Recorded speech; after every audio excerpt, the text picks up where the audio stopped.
Yabaruzi bakitara TV amabara Julius Kyomuhendo Amoti omusajja mulisa kandi azaro abamoli. Kiro kinu tuyina omuganyi wawo murungi nkabuli kiro program yawe nitugesera exclusive interview n'omuntu wawe. Kiro kinu tuhayirwa mugisa tuyina omusajja wa amani abakusinga bamweta champion of the poor omusajja wekitinisa Rw'Aguuda Moses. Ono nuwe Omusumikaniza oba mwete coordinator wa ekitebe kya National Unity Platform NUP Bunyoro yona. Tujja ku bantu baza munawe tunyumyamu political career yaye wakaruru akahwira kaba yesimbira ho ima east naenda genda mu parliament baite ebintu tibyaruba takurungi so tukwenda kunyumyamu nawe turole ekitebe kiyaye entegeka kine kurora anti kyatwara obwebembezi omwihangalino so tinkwenda kubakerereza kambe nimbaho mugenyi waita abaramukiyeho sebo tu owekitinisa Honorable Rw'Aguuda Moses kutangira ha Kitara TV soka oramukiye abakutura. Yes, otyo muno omutekanzo wa program wenu TV yaitu ya Kitara TV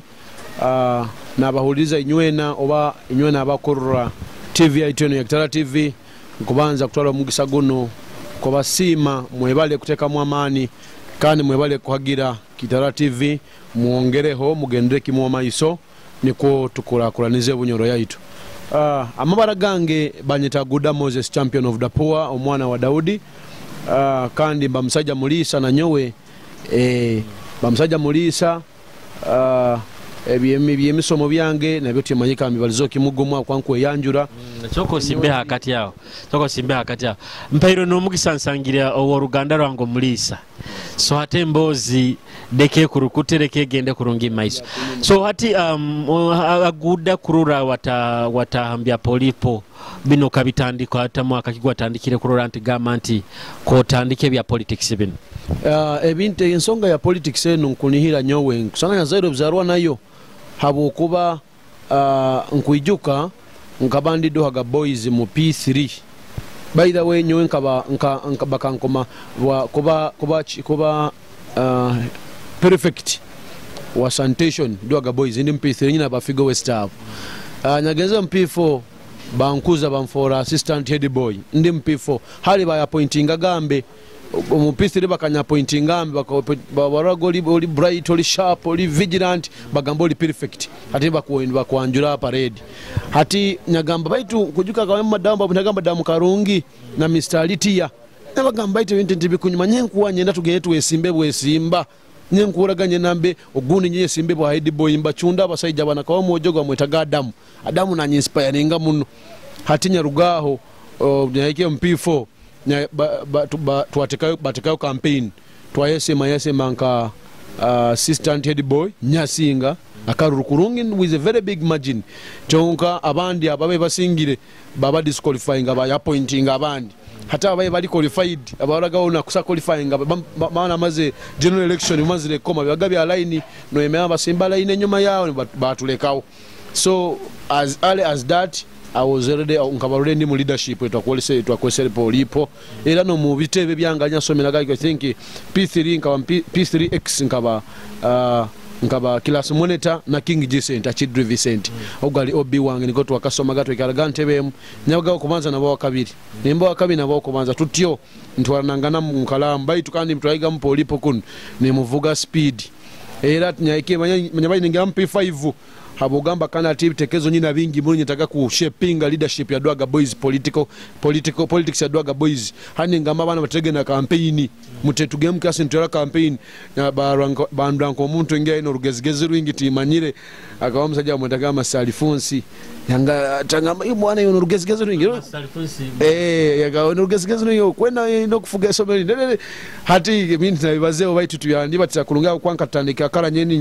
ndi muntu akulemera nsonga yinkuru ante niko kiri supposed kuba hatabo kwakaniza muno banchuchura Rw'Aguuda Boys nyagaruka Muzaya antwara St. Benedetta ni actually ndi P6 Bujumbura P6 na P7 nkamalia St. Benedetta nkasangayo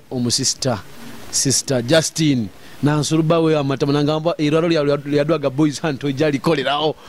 ya ndo arakagwire ekyo ngakanyamba bokwami be wouldn't be this if I had not copped up with her obundi kumanta mwitaine akanyegesa bingi era yangamba bya polipo tukubikiriza hano cyane tukoma bukoma abayitu tukoma bukoma bakwekulembera atikana ali na mwiholi abasajja abasajja bakatuliki aho twetaga abantu kubazana zanisa ati bangamba aho ina connect kugambire uliriza kinu nyagena mpwani nsala pressure nyagamba kale kam postponing ende undagam secondary school ni ntabuka hata wanyabanya bakulu nina concentrate ngaijuka ngasanga courses empia subjects empia nka IPS manya music manya sign language ntakubimanya dwaga boys mbayimanyire kusinga kunya sanga yabo jabageze muno balinda abo ba rostiko ba kigundu bali so bright ne bantwala kagwire yati na first page ntakwizirawo nosanga mba best 15 ntarum nyamusajja kamane kwa kubanza hali Rw'Aguuda wa kabiri hano ndi wa abiri wa asatu nyahora challenge ya mani nagangira polipo kamazengire ken concentrating nosanga mu subject zini ina physics math sorry mathematics SST science na math SST science subject ndeba yeberaye wewe ya mu primary zikunye English wasanga mbalegere ombansingire omwezo ina hansingiro nko chonkati bajaga banga itano bya IPS manya sign language no sangati bantwaire hani mba page ya kabiri banya balina kamba ndemuka mu secondary so sisuggest ni gana maiso na mpanule nkanyine mwana mu rugingo ra yerabya bikibi kyonganye tikabanta kurabya nko mwana omubi kuyaho nkaba ni mpapira ekintu nyetaga kana tikara a body yeso meno nyemba mbahemwa magezi mbagama politics edibati taba abana mbarabye mutaba somso binakuraba bati hatorugezigezero bakawatarwe aha ati nyagumisiriza secondary nyagenda St Andrea Cowards College S1 P7 nkola kurungi nkaya musanju nyagenda St Andrea bampa kikaro mwezi 1 that was 2007 sorry St Andrea S1 nyasanga naho Madam Kaoza ali woman of no nonsense nyamwetaga a man in a skirt nyoni kwa nyawe murukire nagamba that man in a skirt is not easy abo kuwa yakuraga nkona hana kwetegereza nagamba Rw'Aguuda yokuruga kuiba kulia kahunga tosaswire fizi jan na kokoma ina kwetai so nawo yageza kunshepinga chongana nshepinga akubwe kulembezi kandumu muya mwesi wana I remember teacher kajabujana ngamba iwe ogyakoba head prefect I mean class monitor class coordinator wa S1X nyagamba kiamani munonja kwa kulembera aba secondary nikiyo nkwena kantandikira oje senior 1 2017 nyaye kulembera senior 1 yona atona rugezigeziru kunja mugoro kuja kwesimba ati S2 nyaja kwesimba chonkati bangambo bokoli wa de scholar tuja tukunyumya muno ku preference gyo mwana wa de scholar kuba abana ba boarding ba prefect kya kwenda abakuikaraho hano abakuraraho niko bakoleki ba monitoring throughout atagamba tioli wa delta hile kanala tende mwanyika wanyimuno nyenda ko bata imkipa prefect wo buyiro nyegoze class yete kama nehera kidao sam sanjo zagazira kuiko manyaka musajja wemponga mune daga munakaonga sa mukaga kichwekao nyoyenya baganturukire munda kidao nyebuzabuza mkaga nana dengite yire abojomba turukamu tugenda table twaliraga table batwegezege table pani ne musavingirom chonka still abini byona bitakabere byo kunkoma ka class monitor byokola kyujja mpolipo na tukatwina table nkakagugambe twaliraga mu table nyonya bagate bolida actually bakangu first week St Andrea ngaba table leader watu kile table yankaba number 24 St Andrea ya bade scholar ati mbabaga bantu nkabina babiro babina basatu baize pani yakahunga ne bihimba ne mugena ka group kan mwe serving hali nya kulira gate bezo mwezi 1 kabakulira S2 mpaka S4 table lead ntadi kitenda bana nyasa angali siaga togo komanza Madam Kaoza kante kaoma bako ba vigilant kunga kuluga nobo bagamba kyatuki ya table nyabanza gali table leader niki kulika ndo we kulembezi obabunyika iremo by fate oba luck oba what but because leki ngone tazemu elective positions ogamba kutwesimbo bakome even have been appointed not once not twice bagamba ijo kulembere hano so onyeze kwesimba S2 bangambire nakuba wa boarding kanye boarding ndura kimu mazima ntakusobora ya mategali maingi ho nyagamba atikandete omuntu warayesimbaho mukikaro ekinkwenda watayimkipa alakitaga mbwire tali kuinguza musamsanju mukagana na mwenda 5 kinakuba kidikite nya campaigning yo moja mugenzi wangaho bamwetagagaba yalya obwa perfect we kidde time keeper nyahura nyate byange bikozereki era nyandaga kola byo nyabire baga muri ogwo ni mugamba ngambire geotereki ngambire wasangaga embeera nenyanguhira asomero hati mu S3 nyagamba nkuniye na nyengi akwesimbaho lera bampaka nabagamba gudoli muhole tosogobale lele byaba bingi tokwesimba bandemesa nyabanya kulinga nyaga concentrating abitabo nyabaine ngenda mu S4 Most of the kizowe simbo. I did the same nyalita HP. Wange nyamu leta twa mu campaign ya singa tiba kietegeza inamu influence yange ba mu disqualifying by appointing. By appoint no habo kulemera ho kwa nindemera ho nyowe nindemera amazima. Hati bagamba unaja tutezo omutu na kwa nyowe gonzo wa serving aka kali mu buno manye bimba biri mu buhuku mibuno obukoti nyagamba gene mere madam tujagera Mason tugia kyonganye nkuhakanize meeting na Mason ingirya ninyata kaswiri na fizi obunde sende ze meeting akozereki hanya akanizaga ninyerekeramu ukyetegereza betu kana mumutima muli implant kikire nyina kwemera amazima kandi nyekulembya bagenzi bange tusabe bikikira we demand for better habukwa at the end of the day gonzeta kaswiri tamune tandika nabagamanyire tejja kuonta kozereki ntasa suira ti muku ngamba nti ntasaba endi anongia ukatengesa suire obunda swani mu reversing so nikisana nti kuruga buto kaboina mu embere ne yokwakaniza embere gyo no tali yokwakaniza embere ne yokulemera amazima no kusabe kindi suppose kufuna abokuba ni kutugamenti no waizire mu politics otende ku joininga ruling government ruling party wagenda side era yo opposition ni tugame ni egyo history yawo yokuba oli ha opposition side you know hakanizi amanyenye nda muno kubaza amazima atu sometimes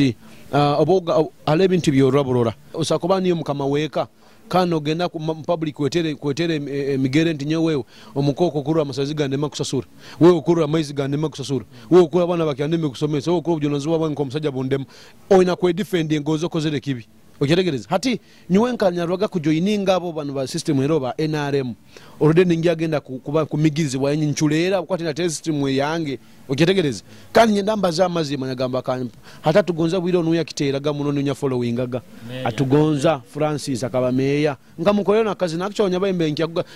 kaungala mbozi yange ni S4 ndai kutwala ikola yonebwanga composing akazi na that was 2010 bagambaga abantu bahoima mungambire obomuraba mutakoma how comes engudo mfuwe bina mungudo municipality yanywe bayambeta binu tubirora baito tubizina ne batusera tukwata hati nya dedicating akazi na kutwa tugonza Francis bwire bya inspiring ga munakwana abazamazi mangudo mbira aruga yonye ni mpwani nko muntu wanse ni nkwatu wao hati bwire atugonzo gunya mfollowing ga muno chonga watamanyire hati nga kolekizine kyo ndi S4 kya tukande mu S5 baina kya mfokera tabu akwanya gena gasome mazeka tira Spice FM ningasome ni mpwati intali suppose gambi watindi celebu ato bwire ni following ga muno atugonza kyo musical ni following ga Bobby Wine hato sanga lyrics ni nyaeza Bobby Wine gonze kazina kakozi ndemga bwire buno oja kusanga limu batugambire ku Jennifer style ebyo ya nyamu following ga muno chokandi political following hati kandi ali madam kaza nangamba wewe ino mutwe mukoto kwa fora mzini ya no biki chokanywe manyiri nyaendaga kusoma habwa kubanita mayita kuna kusoma ngenya kwa dropping ile manyire kusoma odoli samu popular mu gena musomero buli mwana ga one champion feselebo waitu no huro mezera mapapa ati bagamba pasi makwere kulemere jawo byamangu tere mboko no hura no inda kwanga baito nyonya nkakwa ni expectinga manyire bonku bansobeze na nyowe ndi subjected to all the punishments wakwamba izo muntu asobeze nyazihulirizaga nkimanye St Andrea niyasingira okutema ebiswabe mu kisayifo kuli ninyasi ingeno ya no kusa compound esala zinge zinyakulizi nkanyowe punishment nyazikirizaga abazo wagaza kweta rugezigeze mba kuchuchura mba kubingayo kandi bongenda muzee angambire obali kubinga St Andrea ijo ikale hane ngabunja kuikara Rw'Aguuda Moses malindi ba engineer kanye nkola ningamandi nyinda kuba engineer obalo ya binte bibiri era na level mbanka kola PCB agriculture agrikinya muno gonza tagisomere waga hanya kola PCB math na agric chonkani ndwa math ekwenda giho obwire bungi mbutire mu music obwire bungi mbuteka kutoleze ihangali kulibata lita wako zile kinu speaker ko zidata ana mukanso bakola bata hato bwire bokusoma sometime cyane osanga ntaina bwire bwinya gamba to physics chemistry biology bikwenda bwire anna math akili maso ndeka banzendeke mukatitonte koki aguli kiniko balance inge yabayi nenyetaga at the end of the day I wanted to be an engineer or a lawyer. Anywana abanywani banga remember mu A6 nkaba na badasha abo Okulu Joseph munozana bakabata kumwenda chonkate nyagamba kangesa mani ganga abana bano mali bakungonzo bakwa ningambo Okulu Joseph Zimbabwe chipinye batakusa kunyigiza kwesimba kwandi stable ni bikibike nyalito Okulu Joseph yasema no mojo ndo akiba loko mojoli abana ni bamwenda owakibali chonganya onya lesera abwanywa gamba kati tulakora takanda guda bamukoma chonga by good luck ne somero administration nayo ne mwenda hati bankolaki bamuleka abe perfect chongogo yanyambaga muno ku implementing ebyange binkwena mayabe kumigiriza abandi mugato gya kwekara kasagena mu staff obazi mayabe kwa kuni banya atike ongeke ekyamule maka ku influencinga kubinga batakasa suire school fees au kyamule maga kwali sirinya banza gamba batakasa suire obani ka madam ko yantabegani kyali kula church nagamba iyo garukayo chusokyo nangagara ko zirete so ekyo Okulu kikaba kimule maite ebindi indeed I had a great time chonkanke Zimbabwe we Okulu atakesimbire ngamugamba ngena kuleto Zimbabwe HP chonka on condition tujja kujoninga university mo genda ku campaigning ngira muyawa nunka GRC nduga ho campaigning ngirenka Guild president ene university ndag ninyi manye tujagenda hambu great friends tukwendaga ntwahandika kawabo joba yesiga Godfrey bamurungi buraba diki abojangu kwajuka ntukwenda gano ngamanye ha university ngya kwesimba jako batakakola batakyandemesa obo nyo politics eri endumo bondi mukoleka kariya yange ngwere izire no banmiga gani ngamba baitu kandinde kigaruka onja akolaki njya mpaka kihikiriza hatidora ebyembi bwire wa university obuhika Okulu Joseph wakawa yagenda kandi agende mu medical department nyowe kandi university nyagenseremu nkapulayinga makereko sinyaenda gati bagimba halinya gamba yenu akiri kangene nkolenka environment Kyambogo university niyo bampa kandi ati Kyambogo tena medical department Okulu yanduga ho in that way hatinya funa onywana aba yakanyagambanye na kuhikirize kinyagambire ya one tukyali mu political career yangira nkyala muramu ya one Niyali nyesimba mu class nga coordinator class coordinator nyesimba ni India ni wankoma mu science Kyambogo University 2013 nagamba nkwija ya one still nyesimba wa Guild President Faculty of Science I'm sorry GRC GRC halo Bunyoro mtaga irumba Victor mu bya isimba wa Guild President aina man mojoli na baz ningamba kamuikale habo kwa ntebe yaini nyajigarukamu nyesimba wa GRC abagyala si auntaliye menga bantaka manyire what it takes kana nyowe kigendwa kyange kyamani nyenda bwa Guild haja sindaga kora ibaranye ndatemu muno akasente ntayina ati yatu njani ngenda muya one by the way mazire kugwa nkaleka ibara lya mane muno mu Kyambogo University bagamba this fresher achukiza university yona who is here ukanka influencing na race ya Guild president bamukoma ati science hona kasinga yabwanyo choka nyeti bampa akwanya karutinya kaseruda zakanyanya manyaga university yone kunkoma hado sanga mu engineering kusanga mu unise kusanga mu school management kusera karundiwa akajiara skani suppose kaseruda nka afoka uti yangi hatika no sanganyina mani ya maingi hakoto chonkana hatito halijia kundabya ontaina hoki mani kwenya rugire mwao nyakega deni nyaija yatu ya one siri nyasimba wa chairperson FDC chairperson FDC chapter Kyambogo University bojo bagamba boja gudoki ali ya one ngenda mpora hakiri jowe Simba wa publicity secretary chairman okene myaka 3 uje kwesimba bana ruwinga mukati ito nyagamba okay let me go slow nyaja Simba bwa jara abwa chairperson abwa publicity secretary for this chapter nyali ya no opposite then nyakone mine mukurungi muno ya 2 ngani suppose kwa Simba bwa chairman FDC yonka njano kwa Simba na wa Guild president nyaja straight wa Guild president chairmanship nyama nagireka chonga kuno nkyali coordinator mkilasi byona nkubiyende ati njani ya Simba wa Guild president tutandikira mu flag flag ege kabaona makosa gaingi muno manyire ekaba influencer lo mtamani wa it is alleged mtani wa Betina Mbozi oba mtani wo habaitu abo akaruga mu UPC yaja mu FDC buire busei buire yo yaja gura buli delegate ya mwage mbuzi umanyi student kweze mbuzi bakwe mtani community what it means chokanye nyina mukine kya champion of the poor. I believe in myself, we can do it. Hati buli wa primaries waikire bansinga na karuka mu mister come one vote era I managed not to make it at a difference of one vote bansingira by to still I remained influencing the political dynamics of the university since 2015. I think even up to today. Abukwa chapter itwa nyalekere ya Chambogo FDC chapter. Even if you go there today and talk about Rw'Aguuda Moses, they will tell you that man bakabura kintu kimwe kunkolere kibumbe abokuba no nyaba intarabire mukage mission indwanire tuli suppose ikora ki manya kuongeza kuleta police bitatu gasa kuongeza fees all of a sudden manya bana batakasure fees bagia basara yo takola bizamu ninyi banzaga front kuzina wewe era nkwijuka na kayihula na kyale IGP akanyetawo na gurwa yagamba kawatabuka kole entatu kole tutu namugamba no I want us to sit and no you come decide and nyagama I can't join you ndekanye kale kunimba habura chonka we can work together nanye mulekole samani maingi akwo kubanga mbire fake policies not cross na kawa to come into our university banzo wetegereza abakinga mbire ndabuko kweta police no gamwana omunaku atakasa sune fizi kumara yo hasigere wiki 3 kole bizamu ogya mukingira no makubali mu mwaka mu final semester ajagaruka mwagona guteneza sure first semester zife toli fair kano kusano gamba itwena tuinenta ya early soft nke yanyu baina kuwa consider tate ndonye nyabachele njingira muga hatinya wasanga abana abalinka nyoyo ba champions zabo bali bayingi munati banda abanyiraga meya naga banda ngakola anti ubugaro biri buno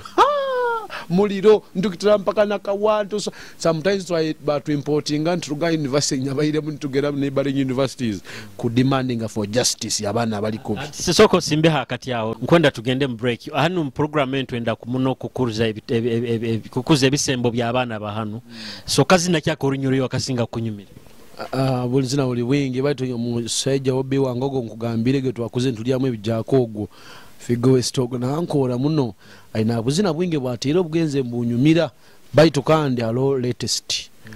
akaba kweta what you did to me akazina ko mali kansendekereza muno na muno mukitabo ine stress bingi nkajweza mzee abaina rahira ishara zange zone zinsabini ndwate zizire nkwe kanda bize mu that night kurungi mali yasango totukozereki what you did to me producer twakazina ko what you did to me then tugaruke na champion of the poor Rw'Aguuda Moses. Dear Fachi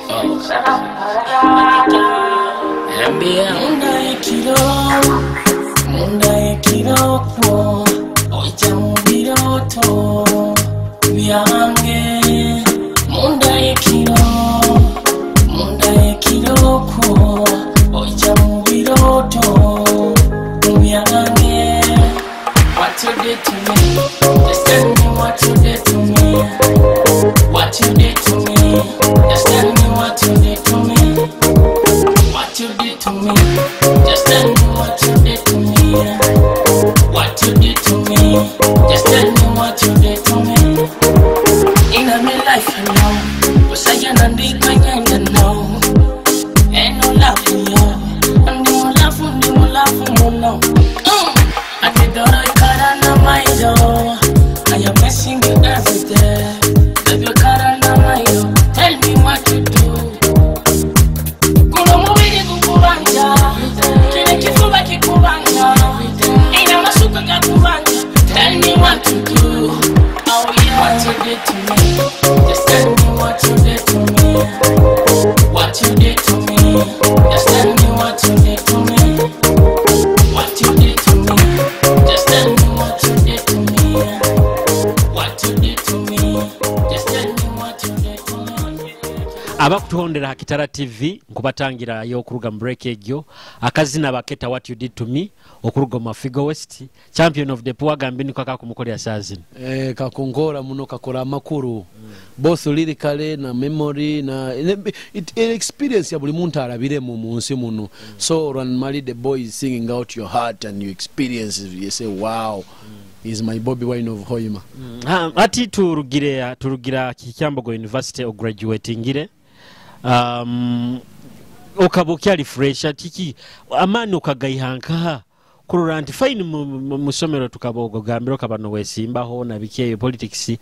but coming to this side ya mature politics kujoininga abasajja waro musajja omu abaire wesimbiro haina sente nyingi muno, haine myaka ovali myaka nkaga abandi bagayiga muno ba amani iwo refresha urugira campus nkimaina akasente kakyali okayihankaho mutima ogogamba nti kojja politics wesimbe morova bwa MP. Yes, maybe mkuru moderator ntakutwaira hala muno nkwenda mbanze nkuoleke nti kintu kino kikaruga hansi kindimu. My plan was to contest as a member of parliament in 2021 and that dream came in it as early as 2010 when I was at St. Andrea. Ati nyonta muntu aina muno kuikiriza.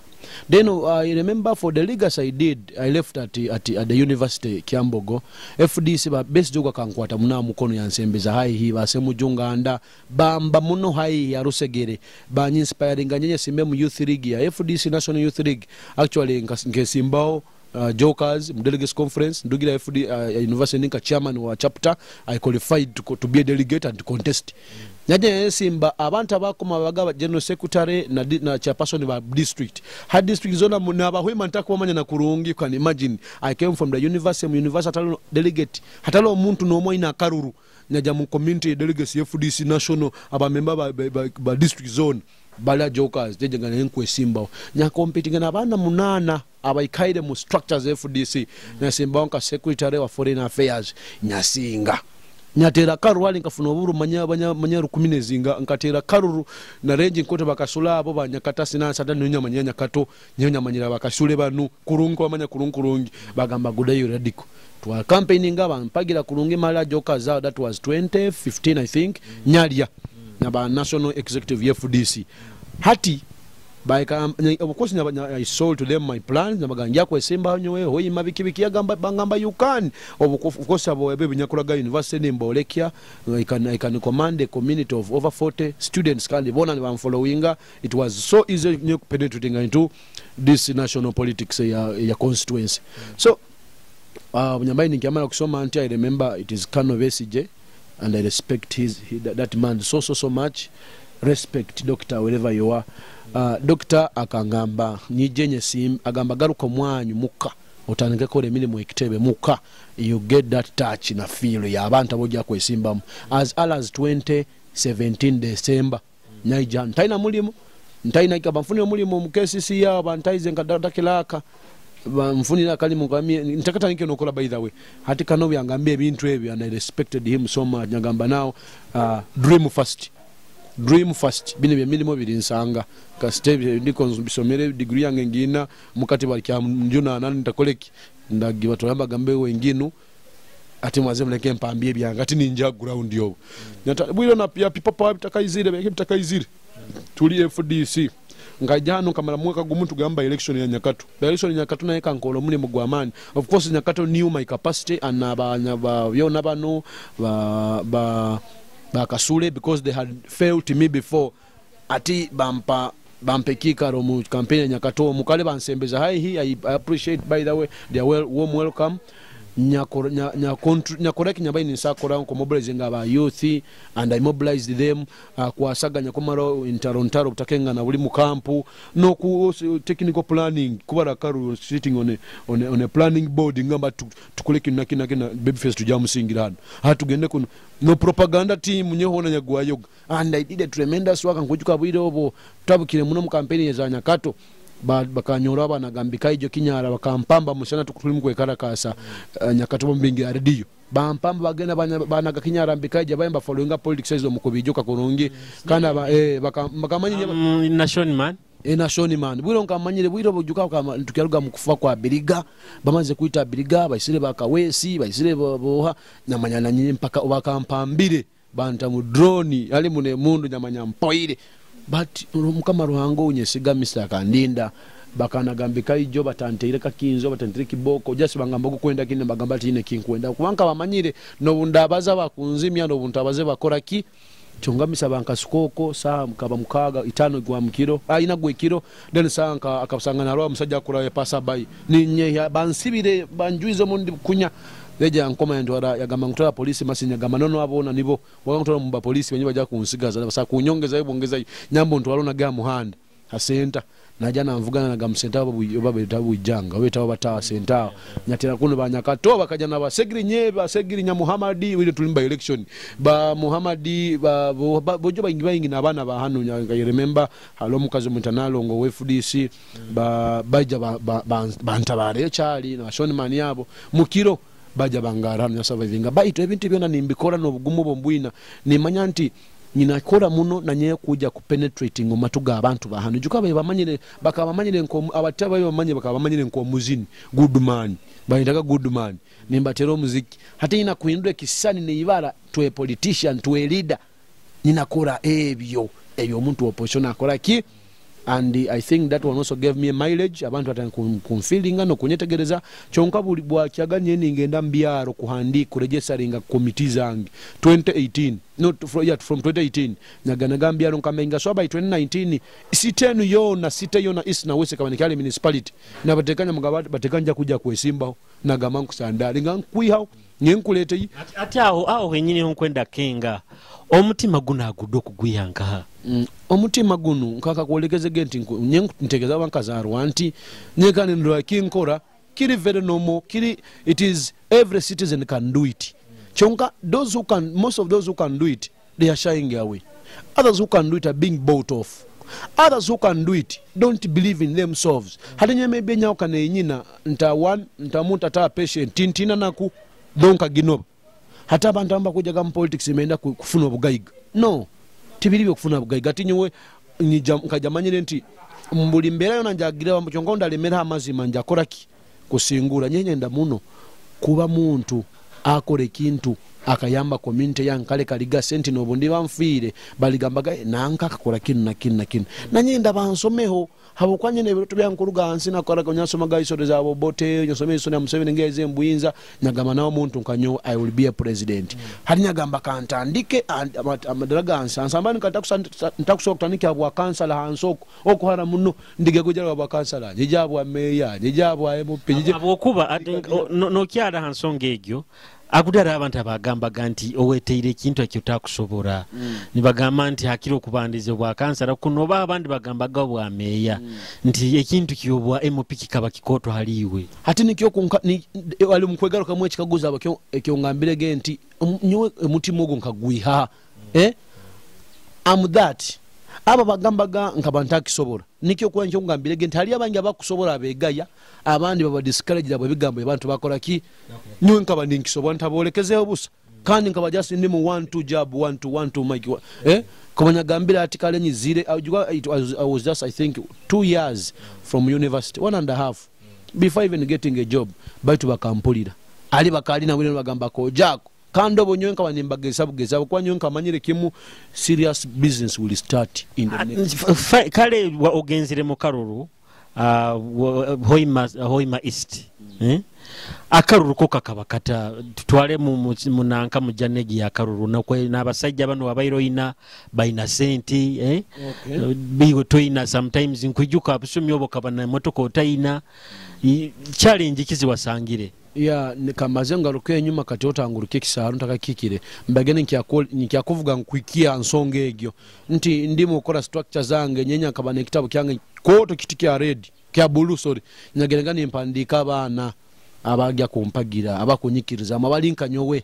abakumigizibwa nkanyo abaine bitekezo nke byange buli kyaro nimpandika abana 10 era buli kyaro kiona muhoima city hakweka ne kyali municipality nkanyina timu yabana 10 manyina atalisa kyaro noburubinga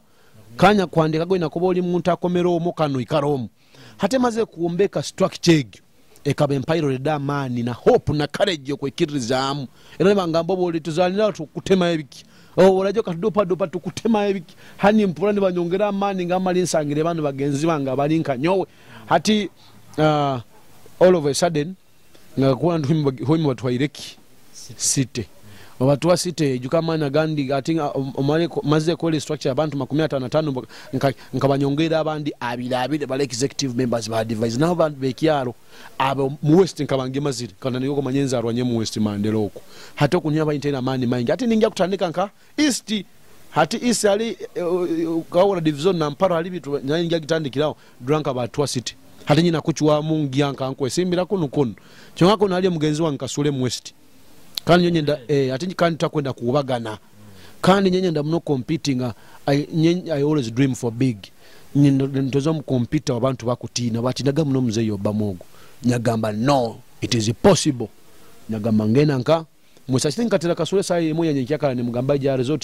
to nkugambire tukatuli mukusikanga no mugwa kwa mani bantu bona balinze turachiwa mu kinyaga mwene waitu nkulekeire west nyengezire nka mu east kasule. I think from then I realizing anti nebigambo bayimba muhanta guda bamukolesa kurwanise tibiro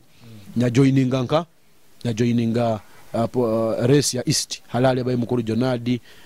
omuzeyi Obama na mpabaisi na bwiro buno nankaye jamu hali yakwanka nyange kwata fulaga FDC Rw'Aguuda ya jamu tanawo kuchanganya baitu Rw'Aguuda was not a threat. Nobody was a threat to me. Nenka bankimanyire nkubasinga businga bo nankulaba ko yaho ugambe mutwale mu nkulabyemu ombubwire bakaro engeri campaign za abaire campaign twaliza muzika bazo kumigiriza muno muna side of opposition bakatumigiriza kyonkanyo. I believe in a saying that Bobi Wine said that the world is looking for a man who has done something, not that who can explain why he has not.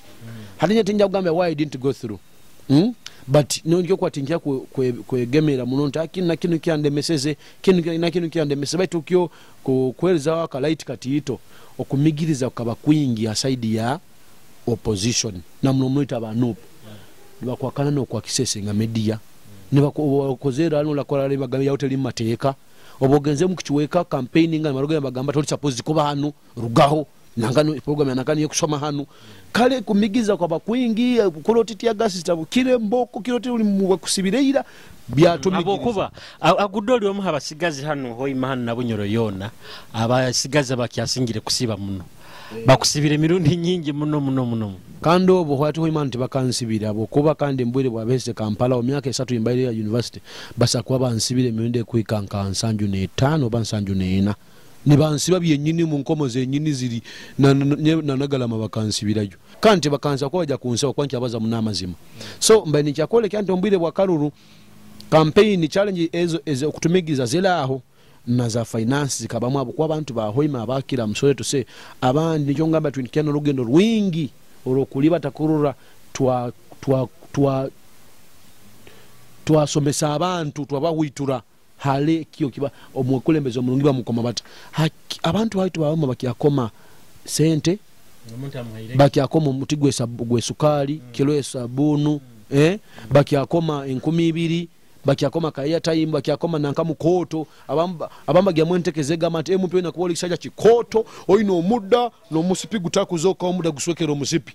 ogunwali suppose kuba MP. But hey, what have they done or enda na size yo muntu and nibara tibiri bebijja kutekereza right. Actually omuntu omurungi mwekulembeza ali suppose kuba MP omurungi nuwogo akuikala naiwe omuntu amigirizibwe nuwogo nawe na kuba amigirizibwa bokubogwa amanyireki amanyire kumigiriza kisa na kita amanyire kutaho kwimuko katuro kagenda muhanda kutoze 10 kikabura okagaruka mukota ine 10 emberege that feel agimanyire and the majority of our people nibyo bakola bamu kyonka kyali tugenda garoni ntwebwa aho najane baturamuza no buntu bangambi campaign politics abwire bunu eli characterized by obuduka aba polisi bakuli batagana obuduka migongo yabo na hijana kaduka kyonka duka nagamba nyenkusaba karu kwate sukali kwate omutigwe sabuni kwate kinu na agenda akuguzire not even worth omutwaro gumu muhakaru no muteka mandate emyaka nga 5 kandi kyonyenki kyabayi kindesere kuchwaho amushua at a scale of 100 at least 30% nga kichwaho abantu abambetegereze nti no, even if you don't have that somebody can come, you can come and challenge somebody who has that. Okitegereza abakuba na Hoima East actually nyonyi kambaze muno Hoima East egyo nto kumigiza kwa side eno kwa kulimu nyoti njaga bakanyi banye batanyibi nyaka rukange busaya baina saka iba kandi bakagezao ba planning bakaibe bate bambo byabo afana byo mu mabaga gabo habakwanka banamba mbega mu campo zabo zenyini na nyini ndi mbega nekyo kuliba sakaru aba east ba kumpero ukaiso nyonya le bataga polling session buli polling session ne motoka ile commission every minute nyanyiru kaganka amashanyarazi wansanga ndi handake mundi handake ninkeli ndira batakaibe chonko obururu obangisingisize bukaba obururu obwabo abayengananganize obwabo abayengananganize abayefuire miteko yebitakuli abayefuire bafu zo butakuli bujungu abayefuire abayefuire abayengananganize ntekereza yabo hamitiye sabunu bukilobo skwalo bukugambira abo baba ababahira kasenta katito bandi amuru kunyeba kandi ambuli amuru kwa kuba had the majority nyeko watu wakomere asigaye bironka nkabitano bamukaga tukakoma mbirebe nkaba ninsinga by big margin tugambe nsonga bwake otarabire masonga bwake abantu batakwahira karu tugambe nti iwo kabotaina sente zikusagula abantu kabotaina sukale ne sabuni ebyo kuha abantu to some extent nikangwamente section y'abantu abamu abayenda gebyo ege kakolaki ngagelozenga chonka maybe abakinta arabiremu maybe bakamigiriza muna side ya government iyo kampora radio nimbaze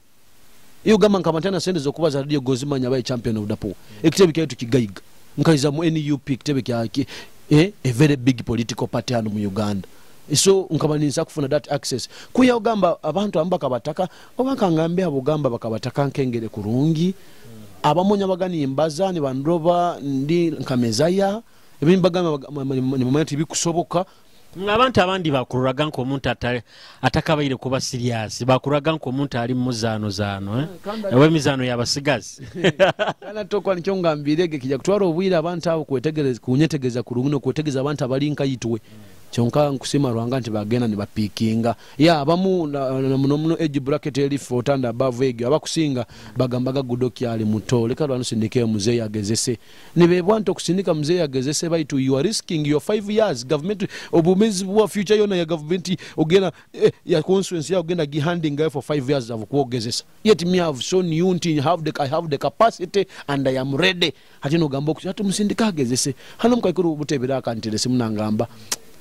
Guda nkusabonganyire chali nyengeze ga ballot paper nyakurora kurungi banyarolikana kato nyaga kansindika muzee yon mukama ruhanga asakufa yaga osamusinga akakutuka chikutuko kya pressure nkafuneki ngafuna mukiyeno mukama ruhanga alinganyira habweke nyeka nkamuhi abani wala akanterese mukagwegama baito nkusaba ogaruke bojo nkugonza hati no ekaguza no relatinga need yokomo mwekulembezo murungi with such a kind of argument that so tugambe politics ya Uganda atekaikire at the point of gamba nti abantu bakoma issues bakoma tibakaikira koma issues ezomuntu ako bagamba bakoma edges na sente kiki yes somehow I will agree with you baitu abantu bakaikaira bana Uganda baikire koma issues chonke kiko balemesa bunaku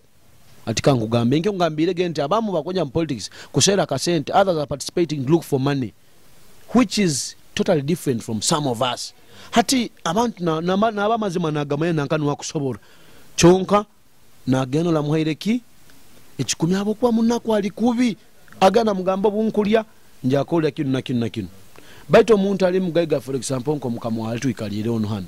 I am sure akoma omuntu wa based principles based on ideologies based on capacity ndina nkono kamkomaja kusoba kwa tone kyogia mundu organizo kabukoraki baito ono mukaiko kusanga ali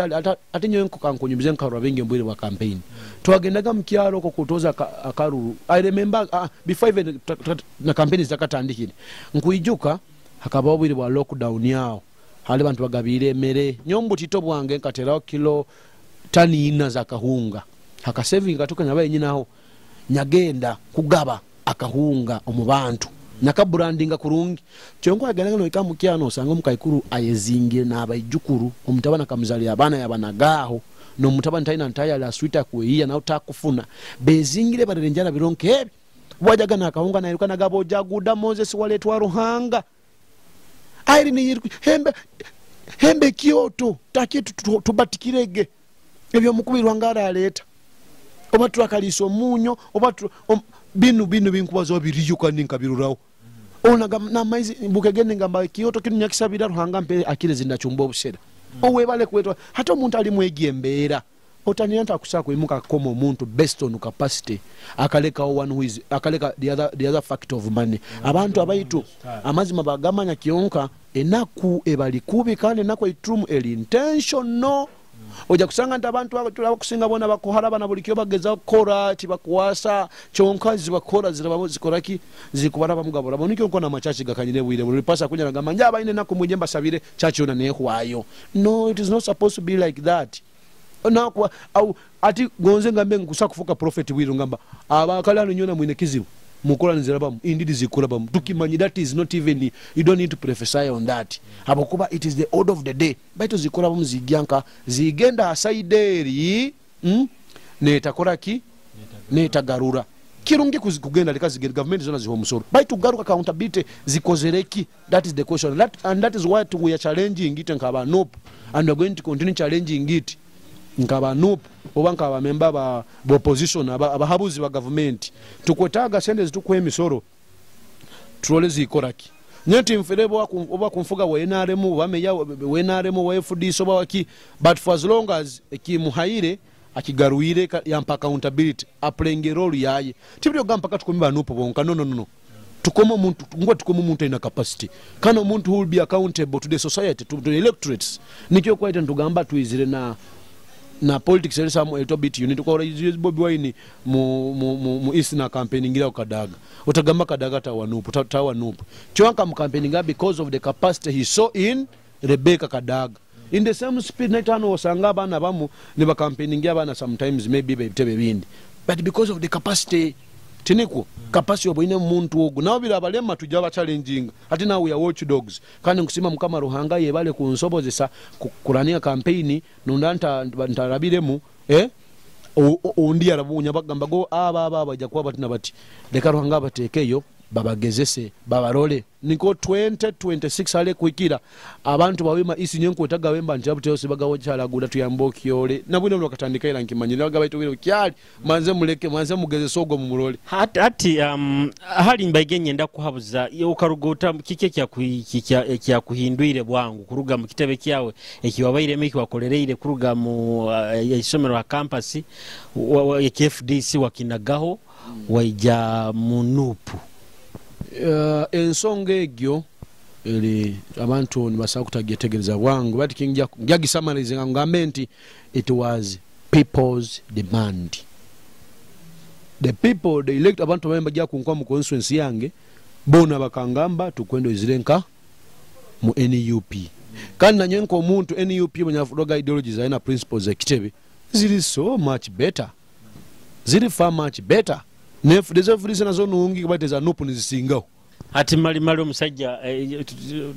tugambe nka godfather wawe mu politics wagambe kitebe kyayeko kinage tibiri byogamba nti amanyire tibiri byogamba nti tufena ba godfather oba ba godmother tukufa nogo akusa kutebe goro mukatimbe kakoraki ekanywa FDC tukatujigese emirundi nyingi bate goro yangire koraki kunywa mukatimba. I appreciate the role they played. I still applaud them. By the way, I still respect the FDC as a party. Principles are everything is okay. But mu FDC kana alimu abantu abamu abakuru akubyoka bakusange no shaking soldiers with omuntu wa NUP na kwa kwenda kuije kubya kuteka conditions. Yet was free to join and it is free to do what. Yet ukiala amuramwa. Omanya abantu ambako actually it in opposition to akwe nturangana nti onu FDC onu wa NUP onu waki itwena nka opposition we are brothers and sisters tunakora hamu nyone kitebe ki FDC ntakireko because kasigira principles zake ezoga tukakuhindura ki owekulembe anti mu opposition ara abantu aba opposition abagamba nti bo batakufaya kuhindura government batu boni bafaho kulinda obwikaro bwabo bayina mu opposition ensonga ginyeti ngina evidence tinjagibazaho nywe tubaze ebyange nka Rw'Aguuda Moses na president wange Bobi Wine unsagika bwire buno nibyo tunyumyo ngambe ba Bobi Wine biri bitabya biri bitabaite byabanda abo batukuhura umanye engambo zibamu oja kuba nibagamba nanka bakamugura ona kolya Museveni manye police nikweli bateta kuba nabo kimanye batateka propaganda tugenda kubanguhya hati bana kuija babaziba kuteka mu mbere nzibu bakuna kuhazide nibaje kutegana propaganda ogo murura akutuoppose ngaba itakola naito niko be discouraged so everything kyabikira hansonga egyo yenyini final sa kuba luli Rugambo Aguuda abantu abagamba in fact ntutakaikire na campaign nizikyaro bakagamba bakakuha sente akarukano karugeho kikabaho bakitabantu bagamba nti bakakuraganiza n'omulimo kutwara hero some masters nto oruge mu karurukano mu kyonka wa yanga government eneka kwa approach ngone nda kwa sente kukugura ekikaru kino kirugeho antile omwe noeta hungaruke muki hatika sitaba kagamba bakanya approachinga ba nyiheho nte nkirugeho bampe bakumba batu kakirugaho hati wena yagambire banya approachingire ndugeho oba banya approaching ngi akurugaho bampe bakumba ogwansa ekegaruka mu yatinga kibazaho habokuba nkuijuka kana balloting kabaho up the last day barangana results nona nanya list ya bantu nyabaho ntagudabere wekikaro kitina wakomerwe so ekyo koraki chikegarukamu then ekyo gamba nti bakanya approaching oba tanya approaching that is very normal ekyo no mwana yazalo emyaka 2 bwe na kiro anti government ya Museveni obutini bwe ikiro tesa kulema kunya approaching hamani ganya bayina gabantu abayire bampayire indeed ekyo kiri ekyo atobaramba approaching kansala obaramba approaching omuntu gangalia Godwin who was nowhere what of me okiro bururu vyasile not once not twice baina kuba bakozere ki and that is politics naitwe ngetu aba approaching yo mkampu zabo to aba planting amwa abayitu bali ane bikalo bali bayitu nabo bakageza kolesa amageza gabo gana logo abane agogama anti kabatwikire batutsubize ebintu ruge mu cyogato akola ki twalemera amazima baina kwa bagerezo ekyo mwenwa no botachikagwiza bo kuba government eno etinire muno kande kutina muno abantu bali nkaite ba Robert Bastide bakalanda style tibaina they don't think they have the best strategy they can use to put us down how they want to buy us they fail they want to kill us ansonga egyo yenyina Aguuda otakagirugireho bakagamba bakakuha sente government ikakugura na akaruro bukahoire bakakugura hati ukasigara mall kasaba ngambire tibagitwala mu court gwe kakugambire genti government amani gaye kutekeze genda gaya mu kudupa no kubuzabuza abantu habokuba buli muntu watono habagambana kyagulanyi batabagambye kyagulanya birugire mutabihulewo ekyo na propaganda hana yesobora aba mubalize hati kanda Aguuda champion of the power abafoka ile nkukumbisi so abo baguzire nseba manyire tibasa kugura hati umuntu oroba kuguza ngamba tese mweno njiguzire what shows that I have bought I own it tene ownership changes anyway ensonga zina makuru leka tuzia makuru esaina makuru tutazia makuru keregereze so eketuleka takisisira wabwire banguzire banguzire binu enseli birura with time so ebyo timpwa nabibaza but my president is Robert Center Muchagulanyi kandi ninyo minister oil and gas agarukaho mu Uganda empya mwende timwenda president wawe Kitebe honorable Kyagulanyi Center mu akulemera hakagamba nti akarura kakasinga ekintu ekyo kigamba okimananwa kakarura kakasinga actually takulemera bolemera ogamba nti akasinga karuka kakasinga na justice yabakama kimanyire na mzee Museveni akimanyire nensi yone kimanyire Bobby akasinga with around 54.something% akasinga karuka general election katwarugama so nikyo kuwa ili tukwa tuwinge trend that aba na Uganda mbawe mbagamba hati kale ayirahize hati wajja kuwerahiza uli here show power really itukwetaga kintu tugenda chikola in legitimate way in a super perfect way tuhemuze ikale hali atere mu ngaro Bobby arahiri mukyo bwi Bobby akasinga karukan with a very good and convincing percentage kula mukomigizi bwakwona nokutinatine series bwakono kwa bayiro Bobby Wine akasinga karu and inwe president wa Uganda ebyo manyana nankara hire tarayita karahire kihobuyire ba dictator bayingi muno mu African barugiro bamazire kurahira actually kinyuma muno kiba mo sweeter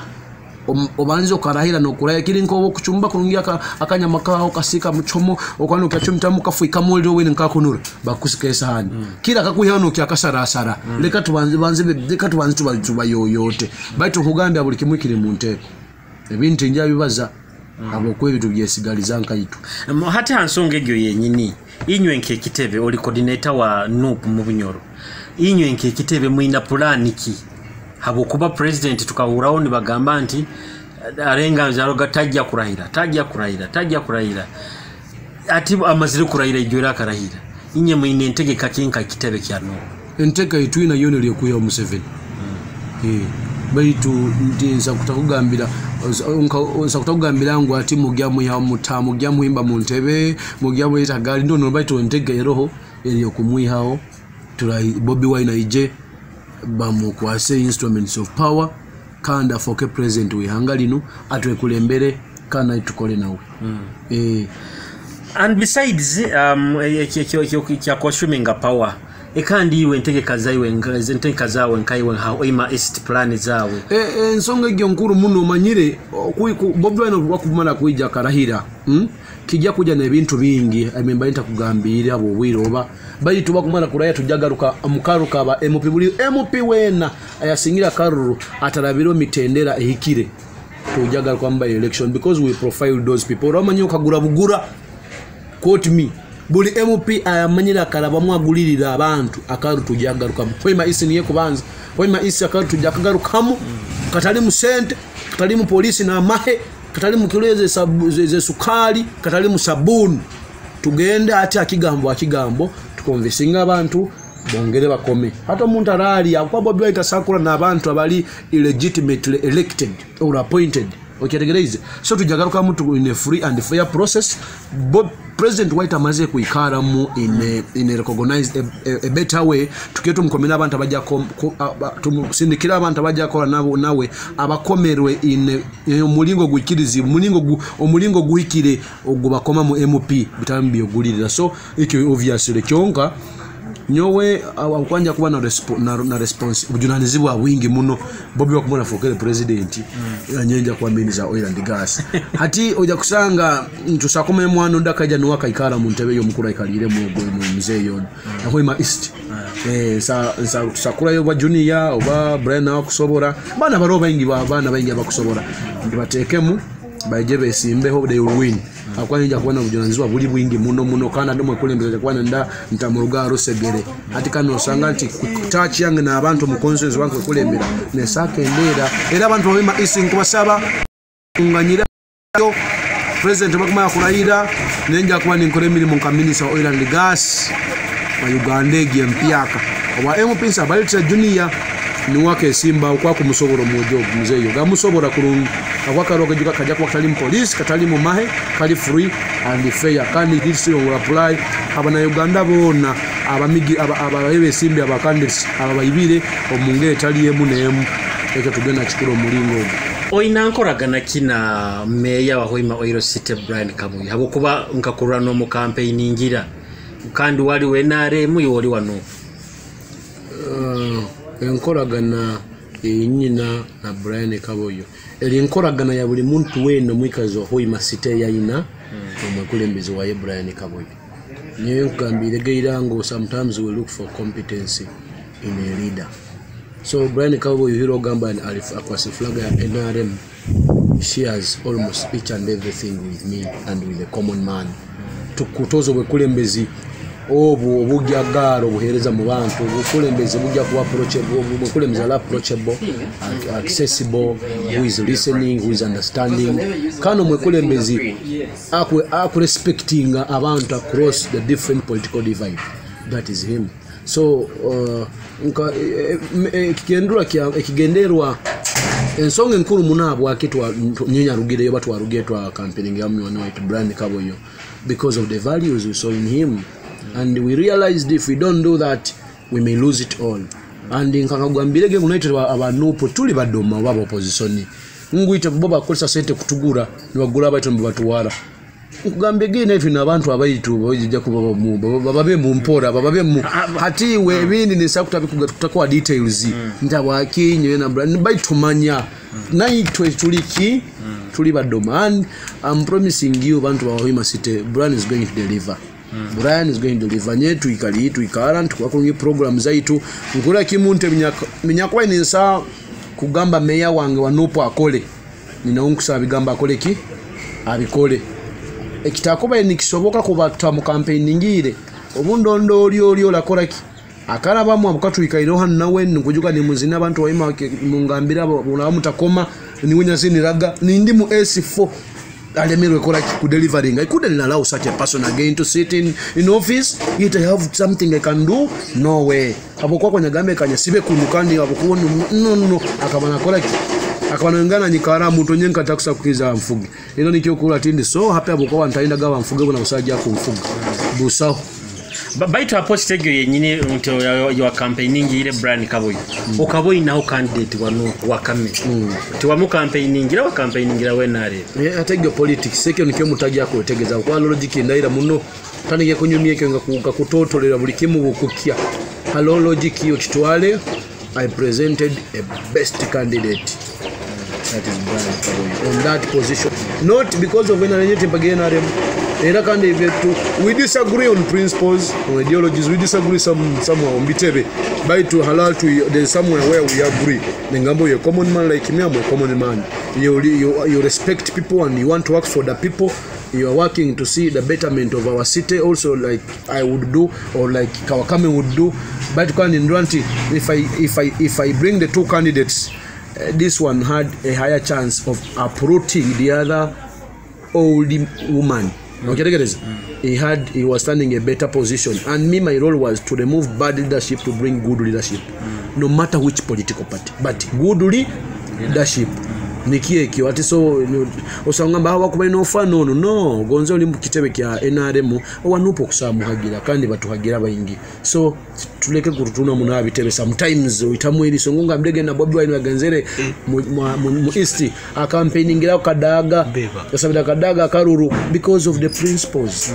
because of the ideologies kadaga hold na Brian nyenka mu campaigning ila habweke kinyaroge kya kusakora abantu bange bali ntamu campaigning ile itona ntukiferwa hati eira ikiro itayiri solimu no sigaza limu kila gona koraki ni Rw'Aguuda Moses champion of the po niye nkora yange je kuruga nyuma hati ntumaliza programu akutuhondera ono champion of the poor Rw'Aguuda Moses Rw'Aguuda ntumaliza programu eno bigambo kibi wakwendeze kuha abahagizi bawe na abarozi ba Kitara TV abahagizi bange nywena ninyo abahagizi ba Kyagulanyi ninyo abagondeza Bunyoro ninyo abagondeza Yuhanga Uganda lino na abahagizi ba Kitara TV ekigambo ekinya kwendeze kubalekera kirinti mutapowa naitwe titukapowaga kandi tukupowa muwe bagumu abokuba amazi magali nti obwekulembeze oba government ya Uganda eno tugenda gihindura tugale mu mikono yaitu tugale mu mikono y'abantu ba buli kiro ombwire obutali hala kwa mission ekaba mission 2021 mwekale muri bagumu leka tuongere ko rahamu kandi taukana muno ntabwe ebitebe tukutaleka kutemanga n'okulwana mugume ebisigairo byona mu bikwase Kyagulanyi agenda kubana abahikiyaho ebiroto byona mutaga ni murota na Rw'Aguuda Moses champion of the poor nkwataga inamu na inyo kandi abantu bange ba Hoima East nkanya kabagambire muikale muri vigilant demand for service demand for accountability from those leaders you put in office nyetu li hamu na inywe namba yange mugimanyire funa kumigizibwa kuona nyenterera nije tumale nsonga nije tuhaburangane ombubi n'omburungi tugumyangane nkwenge tukayikayire tutanagangana mikono nyuma tuyikane tukolera hamu abwa Uganda abwa Ruhanga na ihanga lyange mwebale muno abarozi ba Kitara TV ogo abaire Rw'Aguuda Moses champion of the poor kandi mbaire ninyo omuhereza wawe kyo muhendo Julius Amoti omusajjo mulisa kandi azaro abamoli musigala hari Kitara TV abo kwatukena binge byo kubahereza nkubasaba go nangenda Facebook osobora kuba no tondera Kitara TV ogere na Facebook ogere na YouTube subscribinga page yaitu Kitara TV otuhondere na Twitter @Kitara TV Instagram Kitara TV hona tuliyo byo kuwe birungi bingi mune bikyaija ha Kitara TV mwebale muno na but joyous exotic harmony. Oh, I want to bahinduka nkobwire isangwa bela vubisobera nibintabura akiruga ngaho yenda atakwenda utenda niwakwenda nibinsobera okungamba ntingo kunyenda chonka naendekere niko yangambaga namanyata ngaka senta toina yondi ogambe bitabyo ngamba ngaka senta toina yondi oni ogambe bibyo ngamba namanyata orabanongonza Tinkwenda oncho mutima